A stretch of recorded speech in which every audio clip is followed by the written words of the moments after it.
She lived her life for everyone else but herself. She was the doctor, the teacher, the cook, the counselor, and many more, but never the writer she had hoped to become in life. Now, time has passed her by, and it is now a little too late to go back to make amends.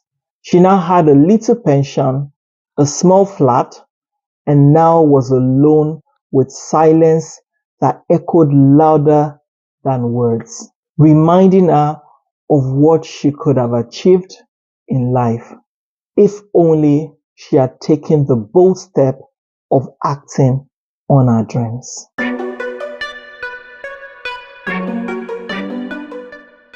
Welcome back, family. If you've been here before, thank you for riding with me always. Your support means everything. And if this is your first time here, welcome to the Stories That Inspire, where we share real stories filled with hope, truth, and the kind of lessons that linger in your heart. Now, let me ask you something real quick.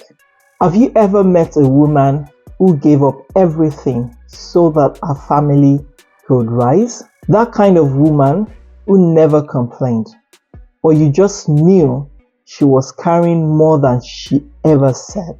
This week, I'm sharing the story of Idowu, a woman who was everything to everyone except herself. She was a dreamer, a writer, a woman with global vision, until life whispered, "Not now." But "not now" became forever. Now, at 65, she finally asked, "When is it ever my turn?" This story is tender, it's raw, it's for everyone. So please don't just watch, comment, subscribe, and most importantly, share this with someone who needs to hear it. Because someone somewhere might be silently waiting for that encouragement to chase their own dreams again. So let's dive into the full story, and it may wake something up in all of us.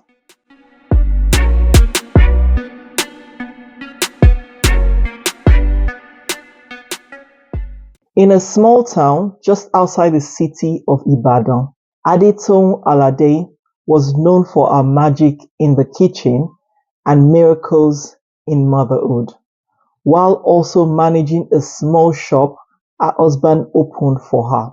She was that kind of woman who could stretch 1,000 naira into 3 square meals and still find a way to pack snacks for school. The woman who walked in worn slippers so her children could wear new shoes. The woman who sewed with candle lights in the middle of the night because her daughter needed a costume for school drama.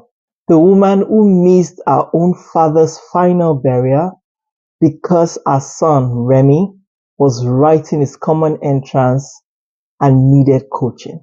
She was the blueprint of sacrificial love.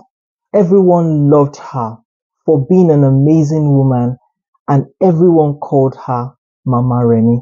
Before she was Mama Remi, she was simply Toun, a passionate dreamer. Toun once dreamed of being a world-traveling writer. Journals, cameras, cultures, coffee in Paris, street poetry in Brazil, and a TED Talk someday. She really had big dreams, and she was this close to it. A prestigious travel magazine had offered her an internship post NYSC. It was a golden ticket, and she was so excited that all her dreams were beginning to take shape until she found out she was pregnant. And then came marriage. She somehow convinced herself that she could have it all. Then her husband, a banker, looked at her one evening and said, "Toun, all this traveling up and down, it's time to face real life. There's a child coming, and that's your calling now, and we have to face reality. She took a deep breath and nodded. She agreed and decided to pause our dreams because she knew that was what was expected of her as a wife and a mother. The world clapped for her. Good woman, some said. She truly knows her place, neighbors whispered. A family comes first, others commented. But no one saw her standing in the bathroom, staring at her reflection in the mirror, feeling unfulfilled and whispering to herself, just a few years for the baby to grow and I'll return to my dreams. Every year, she shrunk a little more. She turned down a full scholarship of Masters in Creative Writing in Ghana because her daughter Dara had chronic cough and needed care, and she knew nobody could care for her like she will. She refused a job at a radio station where she could have hosted her own book review show because her husband was engaged with his masters alongside his job. And then she also thought it wasn't a good time for her to accept any offers. She also did not want to take the spotlight away from her husband. She missed a 10-year university reunion in Cape Town because her husband didn't want to waste the money. Can reunion feed the children, or who would take care of them when you go? He asked. She laughed it off, but that night she cried silently into her pillow. She had tried mentioning her writing career a few times to her husband, but he would just wave it off and remind her that her joy should be her family's needs. After a while, she sold her favorite typewriter, which was her last connection to her writing life, as she thought it no longer made sense to hold on to it.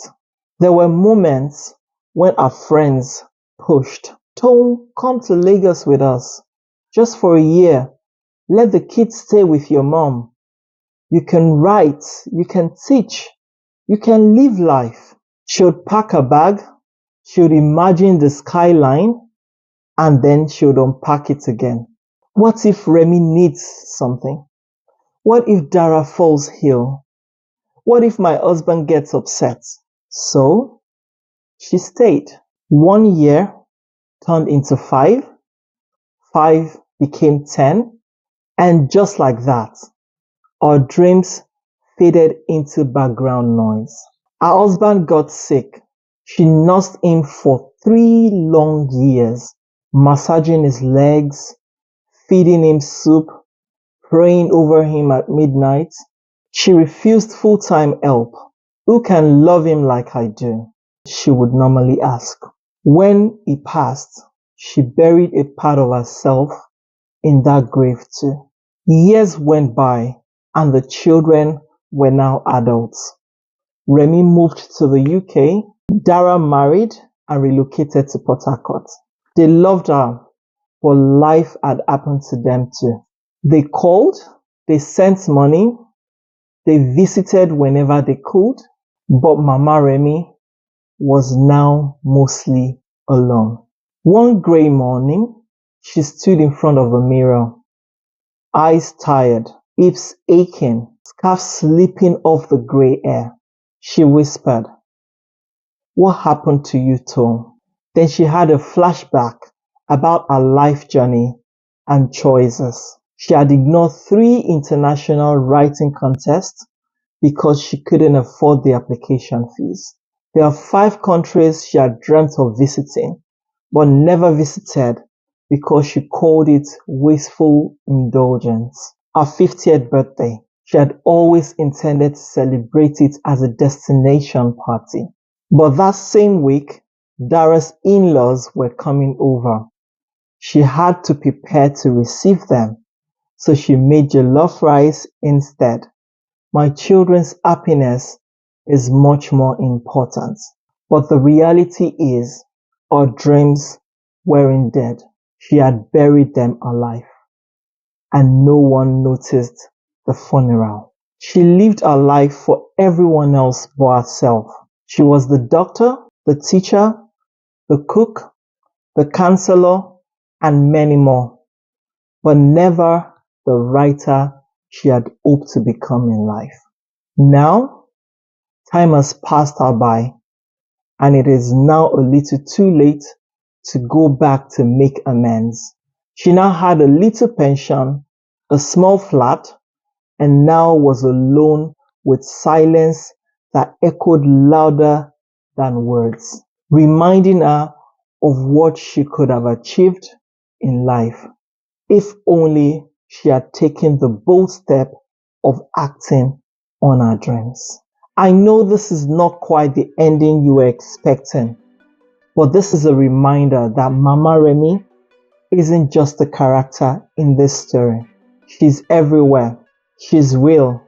She's your mom, your sister, your auntie, or maybe even you.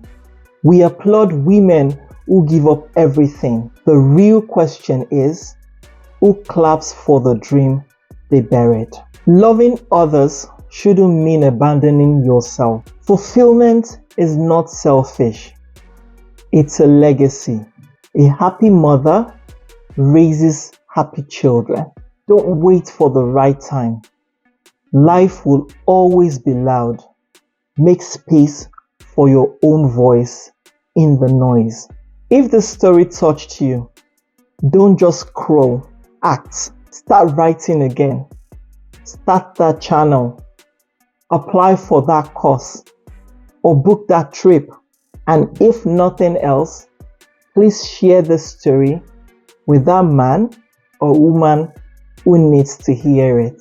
Because sometimes the loudest wake-up call is hearing someone else's story. Thank you for joining me on this journey of transformation. And don't forget to like, subscribe, and join me on this journey weekly to discover more inspirational stories. Remember, time is moving, and you also need to move by acting on your goals. See you next week.